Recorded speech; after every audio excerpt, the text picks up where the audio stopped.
신령한 것들을 더욱 사모하자, 이런 제목으로 말씀을 드리겠습니다.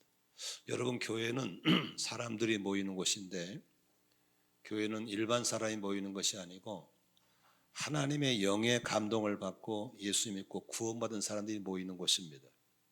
다시 말하면 교회는 성령 받은 사람이 모이는 곳이기 때문에 교회 안에서는 성령의 역사가 자꾸 나타나야 되는 거예요. 성령의 역사가 자꾸 나타나서 기적이 나타나야 되고 간증할 수 있는 일이 있는 것이지. 여러분, 그렇지 않으면 교회가 뻔한데 뭐로 모여요? 교회는 교회만큼의 영적인 모임들이기 때문에 영적인 역사가 일어나야 되는 거예요. 그렇다고 해서 신령한다고 해서 특별히 특이한 이적이 나타난 것은 아니고, 정말 예수 믿기 있는 사람이 예수 믿는 것, 이게 기적인 줄로 믿습니다. 정말 변화받기 있는 사람이 변화되는 것, 이게 기적입니다. 정말 의사들도 손나버리고 고치기 힘든 병이 고침받는 것, 이것도 하나님의 성령 역사로 가능한 줄로 믿습니다. 그래서 이런 초자연 역사들이 계속 우리 삶 속에 일어나고 이걸 또 간증하고, 그래서 교회가 점점 성령의 역사로 지경을 넓혀 나가는 것이 필요한 줄로 믿습니다. 그런데 우리가 지금 고린도 교회를 바라볼 때 고린도 교회는 그런 성령 역사가 많이 나타났어요.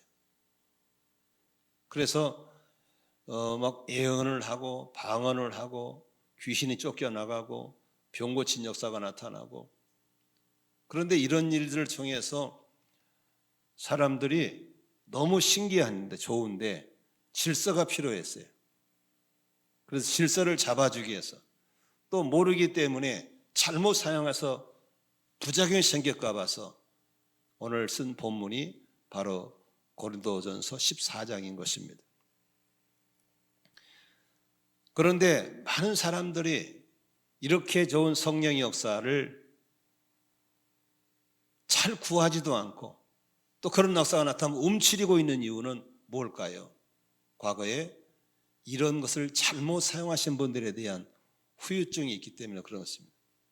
불이 참 좋은데 불을 잘 쓸 수 없는 사람이 불을 가지면 화재가 나버린 겁니다. 칼이 참 좋은데 칼을 잘 쓸 수 있는 사람이 칼을 쓰지 않으면 칼로 수많은 사람에게 상처를 줄 수 있는 것입니다. 그러므로 불을 잘 쓰면 불이 굉장히 유익하고, 칼을 잘 쓰면 아주 맛있는 요리를 할 수 있고 굉장히 유익할 수 있는 것처럼, 우리는 이런 성령의 역사에 대해서 마음을 닫고 움츠릴 것이 아니라 바르게 알고 바르게 써서 우리의 삶 속에, 교회 속에 영혼을 구원하고 제자를 만드는 삶 속에 큰 열매를 맺어야 될 줄로 믿습니다. 과거에는 농사를 지을 때 삽으로 팠어요. 일일이 다. 그러다가 쟁기를 했어요. 쟁기가 나오면서 삽질을 안 하지 않았죠. 겨운기가 나왔어요. 겨운기가 나오면서 쟁기는 들어가 버렸어요. 요새는 트랙터가 나왔어요. 트랙터가 나왔기 때문에 겨운기를 쓰지 않아요. 만일에 트랙터를 쓰는 사람이 삽질하고 있는 거 보면 웃을 거예요. 아이고, 한심스럽게 언제 저거 다 하고 있냐고. 마찬가지로 우리가 영혼을 구원하고 제자를 만들고 교회를 세우고 하나님 나라를 위해 일할 때는 이런 성령의 역사가 나타날 때 많은 열매를 쉽게 재미있게 펼쳐나가게 될 줄로 믿습니다. 그런데 우리는 잘못된 사상 때문에 잘못된 걸 딱 닫아버리고 못 쓰고 있다면 하나님이 얼마나 답답하겠냐 이겁니다. 고린도 교회 사람들에게도 이런 성령의 역사를 잘못 쓰고 있었기 때문에 많은 문제가 있었습니다. 그 당시에는 이렇게 건물을 지르고 목회한 게 아니고 집에서 모이는 모임이었는데, 집에서 모일 때 오늘 12장 28절에 보면 이렇게 쓰고 있습니다. 하나님께서 교회 안에 몇몇 일꾼을 세우셨습니다. 그들은 첫째는 사도요, 둘째는 예언자요, 셋째는 교사요, 다음은 기적을 행하는 사람이요, 다음은 병 고친 은사를 받은 사람이요, 남을 도와주는 사람이요, 관리하는 사람이요, 여러 가지 방언으로 말하는 사람입니다. 이렇게 교회 안에 다양한 은사를 가진 사람이 모여 있었어요. 여러분 목장은 어때요? 은사가 다 있나요? 은사를 숨겨놓고 있나요? 은사를 모르고 있나요? 목자님들은 이제 자기 목장을 사역을 보면서 이 사람은 이런 은사가 있구나, 은사가 있구나, 은사를 캐내고 잘 쓰게 돼서 공동체 유익을 가져오는 게 굉장히 중요한 걸 믿으시기를 바랍니다. 그런데 14장 오늘 본문의 26절에 보면은 그런 말씀이 있죠. 그러면 형제자매 여러분 어떻게 하겠습니까? 여러분이 함께 모이는 자리는 찬송하는 사람도 있고 가진 사람도 있고 하나님의 계시를 말하는 사람도 있고 방언을 말하는 사람도 있습니다. 통역하는 사람도 있습니다. 모든 일을 보세요. 은사는 모든 일을 다른 사람에게 뭐가 되게 하라고요? 덕이 되게 하는 겁니다. 그런데 지금 이런 설교하면 딱 굳어집니다. 표정들이 또 이상한 거 가지 않느냐. 이렇게 성령의 역사에 대해서 마음을 닫고 있는 몇 가지 이유가 있습니다. 첫째는 잘못된 신학사상이 들어왔기 때문에 그렇습니다. 세대주의라는 신학사상인데 이 사람들은 성경의 해석을 우리와 다르게 합니다. 이렇게 교회 안에서 다양한 성령의 역사가 나타났던 이유는 성경을 완성하기 위해서 그렇다.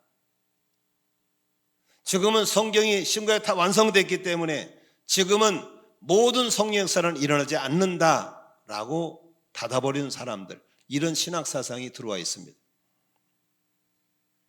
특히 이분들이 갖고 온 물고 늘어진 것은 고린도 13장 8절, 9절, 10절 이 구절 가지고 같이 한번 읽겠습니다. 사랑은 없어지지 않습니다. 그러나 예언도 사라지고 방언도 거치고 지식도 사라집니다. 우리는 부분적으로 알고 부분적으로 예언합니다. 그러나 온전한 것이 올 때는 부분적인 것은 사라집니다. 이 온전한 것에 대한 해석입니다. 이 온전한 것이 어떻게 해석할 거냐 했는데 이 사람들은 이 온전한 것을 성경으로 보는 겁니다. 성경이 완성됐기 때문에 이제는 방언도 필요 없다, 예언도 필요 없다, 은사도 필요 없다, 성경이면 된다라고 하는 세상이 바로 세대주의 사상입니다. 이 신학에 묶여가지고 오랫동안 기독교 역사 가운데 성령의 역사를 다 닫아버렸어요. 그러면서 교회가 침침해지고 눌려버리고 세상의 죄를 이기지 못하고 침몰 지경이 있을 때 18세기 말 19세기 초에 신학자들 또 성경학자들, 목회자들이 모여서 성경에 이런 일이 일어나는데 왜 지금은 이게 안 일어나지? 우리 성경대로 한번 해볼까? 이게 되는가 안 되는가? 그래서 초대교회 사도행전에 있는 그대로 해봤더니 그게 지금도 나타나는 거예요. 방언을 하게 되고 귀신이 쫓겨나가고 기도했더니 병이 낫고 그래서 시작된 교단이 소위 오순절 교파, 여러분이 잘 아는 순복음 교단님 같은 게 그런 겁니다. 그래서 이게 점점점 확산돼서 교단이 되었고 지금은 전 세계적으로 기독교가 침몰, 함몰, 무너져 쇠퇴하고 있지만 유별나게 이 성령 역사를 받아들이는 순복음 교단 오순절주의자들만 교회가 불길처럼 일어나고 있다는 사실을 믿으시길 바랍니다. 한국 교회는 양반 사상이 가득 찬 나라이기 때문에 양반들의 분위기에 맞는 장로교단이 판을 치고 있죠. 장로교단은 전 세계적으로 아주 작은 교단입니다. 미국 같은 데서는 명함을 내지 못할 만큼 작은 교단입니다. 한국만 장로교가 크고 있습니다. 이유가 뭔지 아세요? 한국의 양반 문화, 사대주의 문화를 그대로 수용하면서 성령 역사인 오순절 흐름을 받아들였기 때문에 한국 교회는 장로교가 부흥되고 있는 겁니다. 저희 교회 성도들 대부분도 이제 오순절 신앙을 받아들이고 있고 성령 역사에 눈을 뜨고 있는 성도들인 걸 저는 믿습니다.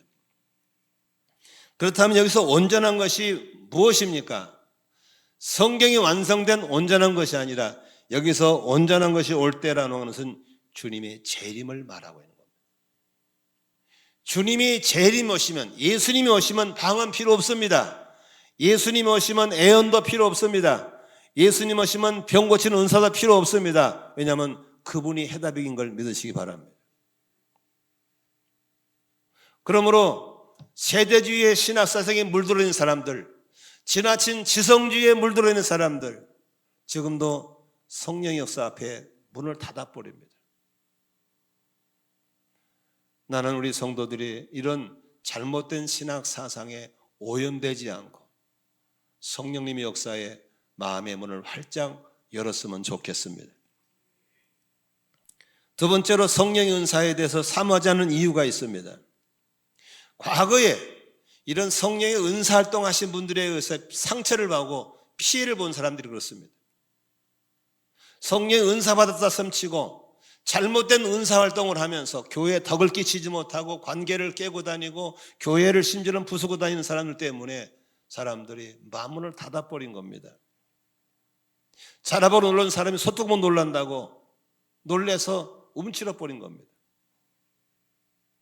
그래서 바울 사도는 오늘 14장을 통해서 은사를 이렇게 써야 된다, 이게 조심해야 된다는 걸 알려주러 기록한 것이 14장인 것입니다. 불이 좋지만 불을 어떻게 활용할 것인지, 칼이 좋지만 어떻게 활용할 것인지, 불이 좋은데 뭘 조심할 것인지, 칼이 좋은데 뭘 조심할 건지를 알려주는 것이 바로 이 14장인 것을 믿으시길 바랍니다. 그러므로 우리가 말씀을 통해서 성령의 역사를 바르게 알고 활짝 열어서 삽으로 파고 쟁기질하고 경기를 파던 농사가 아니라 성령의 트랙터를 통해서 일함으로 우리의 사역 속에 많은 열매를 맺고 하나님 나라가 힘있게 확장되는 그런 역사가 있기를 주의 이름으로 축원합니다. 그런데 오늘 특별히 바울 사도가 14장에 우리에게 처음부터 강조한 두 가지 은사가 있습니다. 여러 가지 은사 중에 두 가지 은사가 방언의 은사와 예언의 은사입니다. 이 방언과 예언에 대해서 이 좋은 것을 잘못 알고 있기 때문에 주셨는데 쓰지 않고 있다든지 주신다라도 받지를 않고 있다면 얼마나 안타까울까입니다. 우선 방언을 한번 살펴보겠습니다. 14장 2절 같이 읽습니다. 시작. 방언으로 말하는 사람은 사람에게 말하는 것이 아니라 하나님께 말하는 것입니다. 아무도 그것을 알아듣지 못합니다. 그는 성령으로 비밀을 말하는 것입니다. 따라합시다. 방언 기도는 비밀 기도이다. 그런데 방언 기도에 대해서 사람들이 잘 모르기 때문에 그 귀한 것을 핫바디 취급을 하고 줘도 안 쓰고 구하지도 않는 안타까움이 있다고 하는 겁니다. 방언은 두 가지 방언이 있습니다. 외국 방언, 전 세계 수만 가지의 언어가 있는데 그중에 실제로 그 사람들이 알아들을 수 있는 말을 내 입에서 하게 되는 것이 외국 방언입니다. 사도행전 2장에 이들이 방언을 하니까 전국에서 몰려온 사람들이 자기 지방 말을 듣고 깜짝 놀라는 거예요. 저 사람 어떻게 우리 방언 말하지? 어떻게 우리 민족의 말을 하지? 알아듣는 겁니다. 이게 바로 외국 방언입니다. 제가 25살 때인가 방언 은사를 받았는데 아주 충만할 때입니다. 얼마나 방언 기도를 많이 한지 몰라요. 산기도도 많이 하고 철학기도 많이, 금식기도 많이 하고. 한 번은 저 이모 집가 잠을 잤는데 이종 동생이 그때 대학교 다닐 때인데 아마 애국어를 배웠나 봐요. 아침에 자고 나더니 형, 아니 신학교 간다더니 언제 이렇게 러시아를 배웠어? 러시아가 나올지 모르는데 아니야 형 어제 밤새도록 러시아어로 했어 그래. 내가 자다가 방언 기도를 했나 봐요. 근데 그 동생이 들어보니까 러시아 말을 유창하게 하더래요. 나는 러시아 말인지도 모르죠. 그냥 내 영이 기도하니까 그런. 이게 바로 그런 것이죠. 어떤 선교사님 아프리카 갔는데 흑인들이 막 밀려오는데 뭐라고 말하는데 뭐 영어도 안 되고 방언을 모르고, 그래서 그냥 입에서 나오는데 쏟아버렸대요. 근데 다 알아듣고 회개하고 울고 가더래요. 바로 성령을 통해서 그 흑인들의 토속어를 하게 한 걸 믿으시길 바랍니다. 이런 은사가 바로 방언 은사입니다. 또 하나의 은사는 여러분이 잘 아는 표적 방언입니다. 이 표적 방언은 아무도 못 알아듣습니다. 그러나 중요한 것은 주님만 알아듣는 방언입니다. 사도행 13장 1절에 천사의 말을 할지라도 이 천사의 말이 바로 주님만 알아듣는 방언을 말하는 것입니다. 이 방언은 바로 비밀 기도입니다. 14장 14절 보면 이런 말씀이 있죠. 내가 방언으로 기도하면 내 영이 기도합니다. 14장 4절에 방언으로 말하는 사람은 자기에게만 덕을 끼칩니다. 이렇게 방언은 참 중요합니다. 그리고 바울 사도는 모든 사람이 방언하기를 바랍니다. 나는 다른 사람보다 더 방언 많이 한 것을 감사한다, 이렇게 말했습니다. 천하의 바울 사도도 이렇게 방언 기도하기를 좋아하고 방언 말하는 걸 좋아하는데 왜 여러분들은 구하지도 않고 또 주셨는데 사용하지 않는지 정말 안타깝습니다. 저는 요즘 강단 기도보다도 걸으면서 방언 기도를 참 많이 합니다. 적어놓고 중복 제목 따라 이렇게 체크하면서 기도도 하지만 요새는 방언 기도를 많이 한 이유가 있습니다. 로마서 8장에 세상이 너무 타락하니까, 너무 험해지니까 모든 피조물들이 신음소리를 내고 탄식한다고 했습니다. 대전에서 초등학교에 일어난 사건을 볼 때 이것은 어떤 말로도 어떻게 담을 수가 없어요. 이해도 안 되고, 아니 초등학교 1학년 아이가 무슨 죄가 있다고, 그것도 보조교사도 아니고 돌봄교사도 아니고 잠시 가시면 정교사란 분이 그렇게 예리한 칼로 그 나쁜 짓을 할 수 있을까? 나는 이 나라에서 일어났다는 사실이 이해가 안 돼요. 전 세계 토픽감이 전 세계 토픽. 여러분 자식들을 학교에 보낸 학부형들, 손주를 키우시는 할아버지 할머니들 어떻게 이걸 받아들여야 될지, 누구를 믿고 아이를 학교에 보내야 될지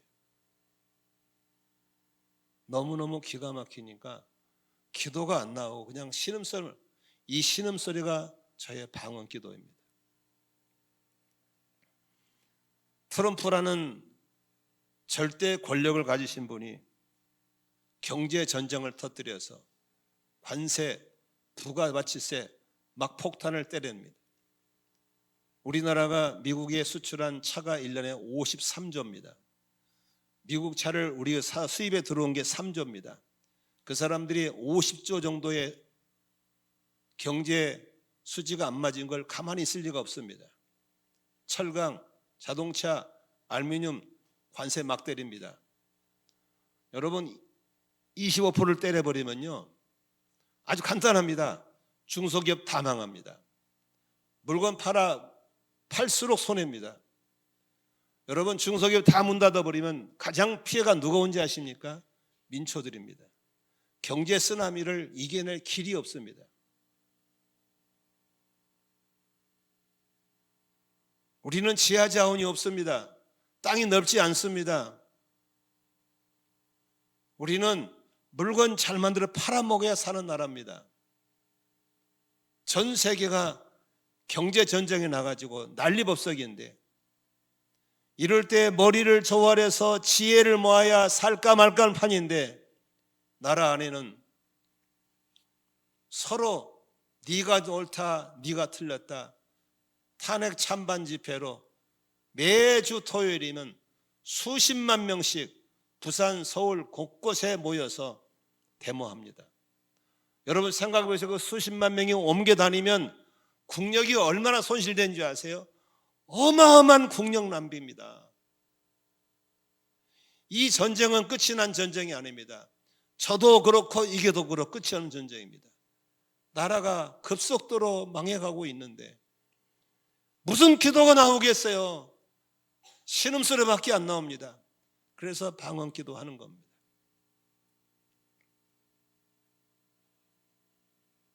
국민들이 바라볼 수 있는 유일한 희망이 교회인데 교회가 세속화되어 가지고 배 안에 물이 들어오면 배가 아니라 고철이 되어버리는데 교회 안에 세상 물이 들어와서 교회가 점점 물속에 가라앉고 있을 때 무슨 말을 어떻게 기도할지를 모르겠어요. 그래서 그냥 신음소리 내는 거예요. 그게 저의 방언 기도입니다. 그래서 밥 먹고 운동장 돌면서 방언 기도, 또 밥 먹고 동산 돌면서 방언 기도, 계속 기도하는 겁니다. 한 가지 희망이 있습니다. 바로의 폭정 가운데 애굽에 있던 이스라엘 사람들이 너무 힘드니까 그들이 하나님을 향해서 신음소리를 냈는데 하나님이 그 신음소리를 들어주신 겁니다. 그래서 모세를 준비하셨고 갈대상자를 준비하셨고 그래서 하나님이 그 백성들을 당신의 전폭적인 기적으로 출애굽을 시켜준 걸 저는 믿고 있습니다. 우리 모두 방언 기도하시기를 바랍니다. 신음소리 내시기 바랍니다. 뭐라고 기도할 수 없을 때 말할 수 없는 탄식으로 간구하시는 이 성령의 기도가 우리에게 필요한 걸 믿으시기를 바랍니다. 방언 기도 하신 분들은 용기를 내십시오. 하다가 안 하신 분들은 다시 시작하시고 아직 방언할 수 없는 분들은 하나님께 기도하시면서 방언에 기도할 수 있도록 은혜를 구하시기를 바랍니다. 방언 기도할 때 어떤 유익이 있습니까? 첫째로 내 영혼이 강건하게 됩니다. 하나님과 친밀해지는 겁니다. 왜냐하면 직접 기도하니까. 두 번째, 기도가 강력해집니다. 성령께서 말할 수 없는 탄식으로 기도하기 때문에 강력한 기도할 수 있습니다. 세 번째, 찬양이 강력해집니다. 찬양팀들이 하루에 1시간씩 방언하고 오면 아마 찬양 인도할 때 불 떨어질걸요? 거의 기도하지 않고 쓰면은 어렵습니다. 네 번째, 영적 전쟁에 이길 수 있습니다. 예수 믿는 사람은 본인 인정하건 안 하건 간에 우리는 영적 전쟁터에 있습니다. 영적 전쟁은 2등이 없습니다. 승패로 갈라지게 되어 있습니다. 그런데 영적 전쟁 이기는 비결은 밥 먹는 걸로 되는 게 아닙니다. 영적이기 때문에 영적으로밖에 이길 수밖에 없습니다. 방언 기도하심으로 원수를 대적하는, 그래서 에베소 6장에도 바울이 무시로 성령 안에서 기도하라고 말한 걸 믿으시기를 바랍니다. 악한 영이 접근하면 내 영이 반응한 겁니다. 바로 방언이 터져나오고 바로 방언할 수 있는, 이렇게 직속 한 라인을 가지고 있을 때 영적 전쟁에서 승리하게 될 줄로 믿습니다. 로마 8장에 오니까 성령의 탄식 가운데 기도할 때 8장 28절에 하나님의 사랑하는 사람 곧 그대로 부르심 입은 사람들에게는 모든 것이 합력하여 선을 이룬다고 했습니다. 그러므로 방언 기도를 많이 할 때 뜻밖의 좋은 일들이 일어날 걸 믿으시기를 바랍니다. 뜻밖의 기적이 일어나고 뜻밖의 돌파가 일어날 줄로 믿습니다. 방언 기도는 운전하다 할 수 있고 길을 걷다 할 수 있고 설거지하다 할 수 있고 심지어는 자다가도 할 수 있습니다. 이 좋은 기도를 왜 안 합니까? 이 좋은 은사를 받았는데 왜 활용하지 않습니까? 많이 하시기를 바랍니다. 할렐루야. 방언 기도를 하지 않는 이유가 있습니다. 첫째로 성령 충만하지 않았기 때문에 그렇습니다. 두 번째, 지성주의에 사로잡혔습니다. 기독교가 언제부턴가 학벌이 높아진 사람들이 교회를 다니다 보니까 지성주의에 빠집니다. 지식인들의 공통점은 영에 집중하지 않고 마음에 집중합니다. 영적인 세계에 무관심합니다. 지나친 지성주의는 신앙생활에 위험할 수 있습니다. 세 번째, 방언하지 않는 이유는 과거에 방언하신 분들이 덕을 쌓지 못했기 때문이었습니다. 방언은 내 개인 신앙의 덕을 쌓는 거, 교회의 덕을 쌓는 게 아닌 것입니다. 방언하신 분들이 교회에서 소란 피우고 성질 나부리고 그걸 보면서 나는 저 따위 방언은 절대 하지 않아 라고 마음을 닫았기 때문에 그렇습니다. 우리가 그런 것 때문에 이 좋은 은사를 폄하시킨다든지 이 은사를 활용하지 못하는 건 엄청난 손해란 사실을 기억하시기를 바랍니다. 그러므로 바울이 말한 것처럼 모든 사람이 방언으로 말하기를 바랍니다. 아멘. 5절 보십시오. 여러분이 모두 방언으로 말할 수 있기를 내가 바랍니다. 아멘. 모든 사람이 방언하기를 바랍니다. 바울도 방언 기도를 참 많이 했다고 했습니다.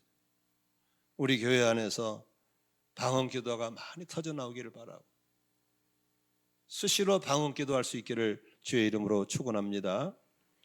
두 번째, 예언의 은사를 말합니다. 1절 보십시다. 신령한 은사를 열심히 추구하십시오. 특히 뭘 하라고 그래요? 특히 예언하기를 열망하십시오 그랬어요. 이 예언에 대해서 오해가 참 많아요. 너무 많아가지고 이 좋은 은사가 다 묶여버렸어요.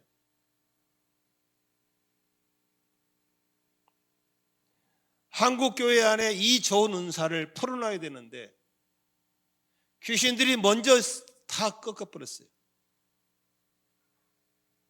이 예언한 사람들 때문에 교회가 시끄럽고 교회가 쪼개지고 난리가 났어요. 잘못 쓴 겁니다. 너 누구하고 시집가라, 누구하고 결혼해라, 너 누구한테 의사 가라, 이거 예언 아닙니다. 예언은 점치는 게 아니에요. 그러면 성경이 말하는 예언은 뭡니까? 예언은 그게 예언이 아닙니다. 14장 3절 보십시다. 밑줄 치십시오. 시작. 그러나 예언하는 사람은 사람들에게 말하는 것입니다. 그는 뭘 끼치고?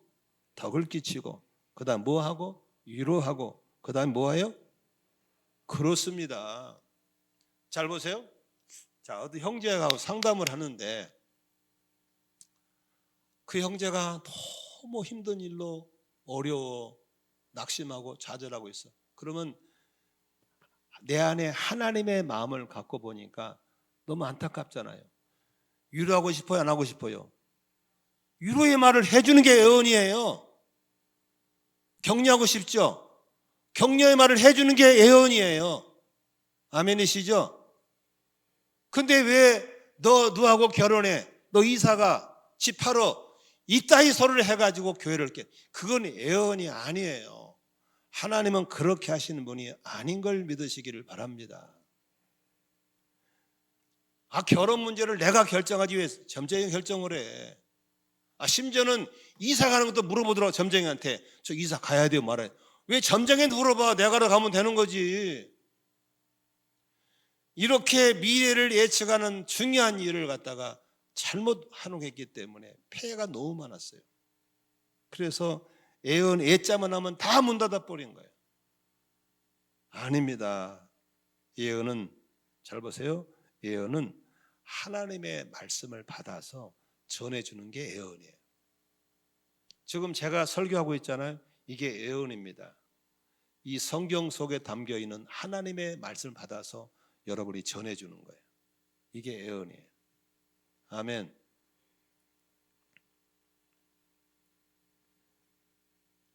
어떤 분이 만나서 너무나 아픈 얘기를 들었어요. 너무 마음이 아파서 마음에 억제할 수 없는 동정심이 끓어오른 거예요. 하나님 어떻게 하면 좋아? 어떻게 하면 좋아요? 그때 하나님이 그 사람을 향한 마음을 주시는 거예요. 그래서 그 마음을 전해줬어요. 주님이 당신의 아픈 마음을 다루고 계십니다.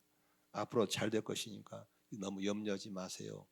이게 위로가 돼야 안 돼요? 위로가 되잖아요. 그게 예언이에요. 이걸 1인칭으로 바꾸면 이렇게 할 수 있어요. 사랑하는 딸아, 내가 네 마음을 알고 있다. 내가 너와 함께 있겠다. 내가 너를 도와주겠다. 너무 염려하지 말아라. 이게 회원이에요. 아멘. 그런 말을 들으면 위로가 돼요, 안 돼요? 위로가 되잖아요. 주님이 내 마음을 알고 있다니까. 주님이 도와주신다니까. 함께 한다니까. 아멘이시죠? 이게 그 사람과 상담할 때 하나님 주신 마음이거든요. 그걸 전해주는 것이 애언인 걸 믿으시기를 바랍니다. 그러므로 애언은 하나님의 일을 할 때 영혼을 구원하고 그 영혼을 제자로 삼고 영혼을 세우는 일을 할 때 누구에게나 올 수 있는 것이 바로 애언의 은사인 걸 믿으시기를 바랍니다. 아멘. 그런데 이 애언이라는 칼, 애언이라는 불을 잘 써야 돼요. 어떻게 쓰냐면 잘못 쓰면 안 되는 게, 자, 나한테 그런 애언이 왔다. 그러면 나 여호와가 말한다. 이렇게 하면서 전해야 돼요? 안 해야 돼요? 그렇게 하면 쫄아. 그렇게 하지 말고 이렇게 해야 돼요. 하나님께서 나에게 자매님을 향해서 주시는 말씀이 있어요. 한번 들어볼까요? 하면서 그런 마음을 전해야 될 줄로 믿습니다. 아멘. 자기가 무슨 하늘에서 내려온 사람처럼 나 여호와가 말한다. 들어라. 이렇게 하면 돼요, 안 돼요? 안 된다 그 말입니다. 이럴 때 졸지 말아야 또 졸도 해설이지 말고. 아멘. 이 동네에 노인 하나가 있어. 내가 안 받는다 했거든. 부천 이사 올 때. 우리 교회를 오겠다고 몇 주를 쫓아왔어요. 안 받았어요, 내가. 장례치기 싫어갖고. 근데 그 집에 딸이 왔어, 쫓아. 매주마다 왔어요, 받아달라고. 받아줬어. 교회를 몇 주 잘 나오더라고. 어느 날 싹 떠나버렸어. 할머니는 우리 교회 마음이 있나 봐. 영감이 하도 세게 나가기에 따라가. 할머니가 하는 말이, 목사님이 설교 올 때 뭘 잘못했다는 거예요. 그 영감이 잘 졸아, 이렇게. 졸다가 딱 11조 때 깼나 봐. 돈만 강조한다고 떠나버렸어요. 이렇게 중요한 예날, 졸면 안 돼. 잘 들어가지고 전체를 알아듣기를 바랍니다. 에? 이렇게 주의사항을 들어야 되는데, 예언하라고 진짜 예언해야지 그러면 안 돼. 주의사항을 들으시란 말이에요. 이렇게 여호와가 말한다, 이따위 소리 하지 않기를 바랍니다. 두 번째 중요한 것,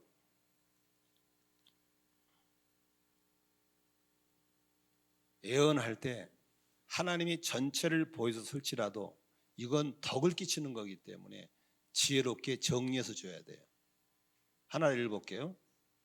자, 어느 자매하고 이렇게 기도하는데 하나님께서 그 자매에게 앞으로 일어날 일을 보여줬어요. 이게 예언이잖아요. 보니까 어마어마한 시련이 오는 거예요.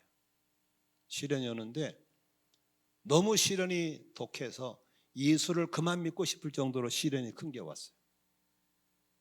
그 다음에 하나님이 그 시련 가운데도 하나님이 함께 하시는 거예요. 그리고 시련이 끝나고 나니까 너무너무 좋아지는 것이 보이는 거예요. 자, 그럼 3단이죠. 시련이 왔다, 함께한다, 좋아진다. 그걸 이 어리석은 사람이 통째로 전했어요. 자매님, 앞으로 어마어마한 시련이 온답니다. 아마 예수를 안 믿고 싶을 때 온다고 그럽니다. 그런데 하나님이 반드시 이기게 해준답니다. 그리고 잘 이기면 좋은 일이 난답니다. 이걸 통째로 줘버렸어. 그래서 이 사람이 시험도 오기 전에 어마어마한 시험 있는 소리 듣고 쫄아버렸어. 그래가지고 막 신경마비가 오고 불면증이 오고 난리가 나버렸어. 그러니까 시험도 오기 전에 먼저 질러버린 거예요. 이렇게 하면 된다, 안 된다? 안 되는 거예요. 이럴 때는 이렇게 하셔야 돼요. 시험이 온단 말 하면 안 돼요. 놔두는 거예요. 시험이 왔을 때 너무너무 힘들 때 찾아가는 거예요. 찾아가서, 자매님 힘드시죠? 하나님이 저에게 주시는 말씀은 이 시험이 힘들지만 주님이 함께 하겠다고 약속하십니다. 그러니 혼자가 아닙니다. 주님이 함께 하십니다. 그러므로 반드시 이길 겁니다. 이기고 나면 너무너무 좋은 일이 있을 것입니다. 여기까지만 해요. 1을 빼고 2와 3을 줘야 되는 거예요. 믿으시면 아멘 합시다. 그러면 그 예언이 그 사람에는 큰 덕이 되고 힘이 될 줄 믿습니다. 이런 지혜가 필요하다 그 말입니다. 아멘이시죠? 나는 본대로 얘기해 그러면서 다 얘기하면 안 된다는 말이에요. 아시겠죠? 나는 들은 대로 얘기해버려, 이거 안 되는 거예요. 그래서 항상 하나님의 것을 봤다 하더라도 우리가 지혜롭게 전해서 그 사람을 위로하고 격려하고 살리는 데 중심을 두시기를 주의 이름으로 축원합니다. 또 한 가지, 어느 날 이랜드 회장님이, 예수를 잘 믿는 장로님이잖아요, 그렇죠? 아주 신앙 좋은 회장님한테 비서를 통해서 어떤 개척교회 목사님이 면담으로 왔어요. 그러니까 바쁘신 회장님이 만났어요. 그 목사님 말씀이, 장로님, 제가 기도하는 가운데 지금 성전 건축 중인데 돈이 없습니다. 그래서 다 기도하는데 하나님께서 이랜드 회장님을 찾아가서 액수까지 알려주면서 이 액수를 달라면 주신다고 했습니다. 그러니 주십시오 하고 왔어요. 그러니까 예언은 잘못된 예언과 틀린 예언과를 구별해야 되거든요. 그 장로님이 아주 지혜롭게 하셨어요. 아, 그러세요. 힘드시겠네요. 그런데 하나님은 나한테 아직까지 줘란 말이 없거든요. 혹시 저에게 줘라고 그러면 그때 연락드리겠습니다 하고 보내버렸어요. 이렇게 예언은, 일방적인 예언은 잘못된 겁니다. 아멘이시죠? 그러므로 우리는 예언이라고 해서 함부로 하면 안 되는 겁니다. 그러나 그렇다고 해서 이 은사를 무시하면 안 되는 거예요. 구해야 됩니다. 특히 권사님들, 목자, 목녀님들 어려운 영혼 찾아갈 때 그냥 가지 마시고 하나님 나한테 예언 은사를 주십시오. 그래서 그 형제, 그 자매에게 맞는 위로의 말을 주시고 격려의 말을 주시고 어떻게든 제가 신방에서 그분을 살려내게 주시옵소서, 이렇게 가고 나면 은혜를 주실 줄로 믿습니다. 아멘. 제가 하와이에 훈련받으러 한번 갔어요. 미국에. 미국은 굉장히 교회가 예언 사역이 활성화되어 있어요. 근데 저하고 맨투맨 우리 부부를 맡으신 분이 딱 보자마자, 왜 목사님은 그 귀한 은사를 안 쓰십니까? 무슨 은사인데요? 지금 예언 은사가 가득 차 있습니다. 쓰셔야 됩니다. 그래서 내가 그랬어요. 그런 소리 마세요. 한국은 예언 은사 쓰면요 교회 어렵습니다. 그랬더니 그분이 한 말이에요. 하나님이신 은사를 써야지. 한국교회보다 더 크신 분이 주님이신데. 그래서 알았어, 이제 내가 교회 사역하면서 연사를 써야지 라고 입을 열었더니 우리 아내가 난리, 절대로 하지 말라고, 오해받는다고. 이렇게 한국교회는 이 좋은 은사가 닫혀있고 상처가 너무 많아요. 근데 제가 그런 은사를 안 쓸 수는 없잖아요. 저는 그래서 돌려치기 하는 거예요. 이렇게 뺑 돌아서 그 사람이 기도하면 알아듣게끔 돌려서 얘기해줘요. 직원을 안 해요. 그러니까 저한테 기도받으러 온 사람이 A라는 카드를 냈는데 B, C가 나올 때는 그게 하나님이신 마음이란 걸 얼른 알아차려야 돼요. 내가 이거 부탁했는데 왜 목사님은 이쪽을 기도하시지 할 때는 얼른 알아듣기를 바랍니다. 아멘. 그래서 주시는 거란 거 알면, 내가 집사님 이거 예언이가 들으세요 이렇게 하지 않고 하더라도, 아, 목사님한테 이걸 부탁했는데 왜 요걸 자꾸 주시지 할 때는 요게 하나님이신 마음이란 사실을 얼른 알아들은 사람은 똑똑한 사람이다 그 말이에요. 아멘. 이제 여러분들 사역 속에서 이 예언 은사가 풀어지기를 바라고 예언 은사를 구하기를 바라고 그렇게 하기를 바랍니다. 여러분, 재미있는 것은 방언은 나 자신의 덕을 쌓는 일이라면 예언은 교회에 덕을 끼치는 것. 3절, 4절 봅시다. 4절 시작. 방언으로 말하는 사람은 자기에게만 덕을 끼치고 예언하는 사람은 교회에 덕을 끼칩니다. 저는 그 아름다운 사람이 있고 아름답지 못한 사람이 있잖아요. 그러죠? 사람들의 기준은 자꾸 외모를 보거든요. 근데 외모의 아름다움은 사실 몇 달 지나면 그만입니다. 그런데 사람의 아름다움은 외모에 있지 않습니다. 아름다운 사람 되기 원하시면 아멘 하십시다. 덕입니다. 덕이 있는 사람이 아름답습니다. 목회하다 보면은 참 그렇게 덕 있는 사람이 있어요. 그 말 한마디에도 어떻게 이렇게 덕 있는 말을 하는지, 뒤에 그림자 보고 절을 하고 싶을 정도로 덕 있는 말을 해요. 말을 참 이쁘게 따뜻하게 위로가 되고 격려해주는 그런 분이 있어요. 어떤 분은 왜 이렇게 싸가지가 없는지 말버릇이, 아이고 판을 깨는 소리 톡톡 하고 다니고 찌르는 말 팍 하고 판 깨는 말 톡 하고 다니고 아주 덕이 없는 사람이 있어요. 애언은 뭐라는 겁니까? 사람에게 덕을 끼치는 거예요. 공동체에 덕을 쌓는 거에 애언인 걸 믿으시기를 바랍니다. 그러므로 여기 모두가 다 하나님 앞에 이 1절처럼 특히 애언하기를 열망하십시오. 이 은사를 구하시기를 바랍니다. 아멘. 그런데 이런 은사가 언제 나타납니까? 왜 한국교회가 문제가 있었습니까? 사역할 때 나타나는 겁니다.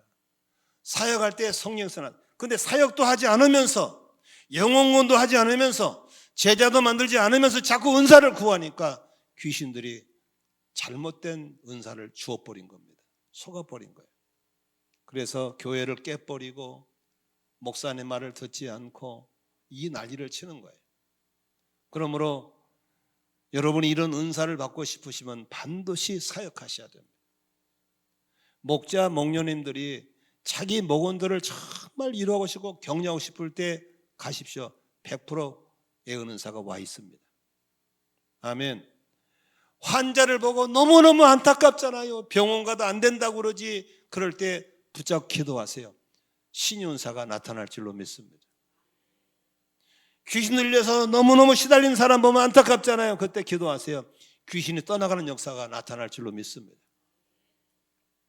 이 귀한 진리를 깨닫고 전하고 싶은데 무슨 말이 안 떠올라요. 기도할 때 하나님이 가르치는 은사를 주실 줄로 믿습니다. 그러므로 사역할 때 나타난 다양한 성령 역사가 바로 우리 속에 일어나야 될 줄로 믿습니다. 섬기는 은사도 마찬가지고 가르치는 은사, 귀신을 쫓아내는 은사, 이런 다양한 은사가 나타나게 되어 있다는 것입니다. 그러므로 우리 사역 속에서 아무 일도 안 한다? 죄송하지만 아무 은사 안 주십니다. 그런가 뭔가 주를 위해서 영혼과를 있으면 반드시 은사가 나타나고 또 주실 줄로 믿습니다. 은사를 가지신 분들은 반드시 덕을 세우는 데 힘써야 됩니다. 은사를 가지신 분은 반드시 질서가 있어야 됩니다. 14장 33절 같이 보겠습니다. 하나님은 무슨 하나님? 무질서의 하나님이 아니다. 40절 보겠습니다. 40절 시작. 모든 일을 적절하게 하고 질서 있게 됩니다. 그러므로 은사를 사용할 때 반드시 질서를 사용하셔야 될 줄로 믿습니다. 한 가지 예를 들겠습니다. 우리 교회를 다녀가신 곽인순이라는 목자님이 있으시죠? 이분은 평신도입니다. 그냥 목자입니다. 그런데 이름 속자하고 생년월일만 얘기하면 거의 다 알아맞혀 버립니다. 다 찾아냅니다. 특별한 투시 은사가 있습니다. 그런데 그 교회 담임 목사님은 복음주의 사역자이기 때문에 그런 쪽에 은사가 없습니다. 성령 사역에 발이 열려 있지 않습니다. 그런데 이 두 분이 다 훌륭한 이유는 목사님이 그 성도의 은사를 인정해 주는 겁니다. 사역하도록 열어준 겁니다. 그래서 목사님의 지도 아래 전 세계 다니면서 수백 개의 교회 집회를 다닙니다. 교회를 세워주고 있습니다. 분당의 성식교회 여러분 잘 아시죠? 부채가 많아가지고 교회를 넘겨야 됩니다. 넘기기 바로 직전에 그분이 집회를 왔습니다. 와서 하는 말이 목사님 건물 넘기지 마시고 건물을 구원하십시오. 이 예언을 주고 갔습니다. 이게 무슨 소리인지 몰랐어요. 순종하고 기도했는데 하나님 뜻밖의 어스틴에서, 미국 어스틴에서 제일 큰 교회 목사님이, 목장이 50 몇 개 되는 큰 교회 목사님이 사임을 하시고 그게 담임으로 오셨어요. 이번에 9월 달에 이침해요. 그래서 교회가 다시 막 으쌰으쌰 일어나고 있어요. 그래서 건물을 완전히 넘길 뻔했는데 그런 서 있는 것은 바로 은사입니다. 그런데 더 재미있는 것은 그렇게 은사가 뛰어난 목자님이 담임 목사에게 절대 100% 순종입니다. 목사님 반대 허락 받고 나가지 허락은 안 나갑니다. 그러니까 자기는 은사 같지만 성도 은사를 인정하시는 목사님 훌륭하시지만 그렇게 강력한 역사가 나타날 때도 목사님의 절대 권위에 순종하는 그 목자도 훌륭하고, 이렇게 될 때 살아나게 되는 걸 믿으시기를 바랍니다. 질서입니다. 우리 모두 은사를 받으시고 교회의 권위에 순종하는 마음으로 질서를 따라 사역할 수 있기를 주의 이름으로 축원합니다. 다른 사람의 은사를 무시하면 안 됩니다. 내가 가진 은사가 최고라 해도 안 되는 겁니다. 은사는 모든 사역자에게 필요할 때 주시는 은사인 걸 믿으시기 바랍니다. 은사를 한 번 줬다고 영원히 놔두지 않습니다. 사역하지 않으면 걷어가십니다. 그러므로 은사를 많이 활용하시기를 바라고, 저도 목회하면서 수많은 열매를 맺은 이유는 제가 한 게 아닙니다. 다 성령님의 역사였습니다. 저는 지금 요새 환자들이 너무 많아서 제가 기도하고 있는 중에 하나 은사가 신유은사입니다. 신유은사를 풀어놔버리면 수술할 필요도 없고 찔 필요도 없고 누굴 필요도 없고 너무 좋잖아요. 그래서 제가 지금 그 은사 회복시켜달라고 열심히 기도하고 있습니다. 나는 좀 성도들이 병원 안 가고 건강하면 좋겠어요. 우리 목자 목님들 은사를 구하시기를 바랍니다. 모든 성도들이 은사로 사역하기를 바랍니다. 정리합니다. 주님은 오늘도 교회를 신령한 단체로 모았습니다. 밥이나 먹고 커피 마시고 육적인 사람들이 모이는 만들, 영적인 사람이 모이는 곳에 성령 역사가 많이 나타나는 건 당연한 겁니다. 그러므로 신령한 은사를 구하는 건 더더욱이 당연할 줄로 믿습니다. 은사로 사역하시고 은사를 인정하고, 그러므로 삽으로 파서 농사짓는 게 아니라 트랙터로 일을 하는 효과적인 사역을 통해서 많은 영혼이 구원받고 제자가 세워지고 주의 나라 확장되는 은혜가 있기를 주의 이름으로 축원합니다. 기도하겠습니다.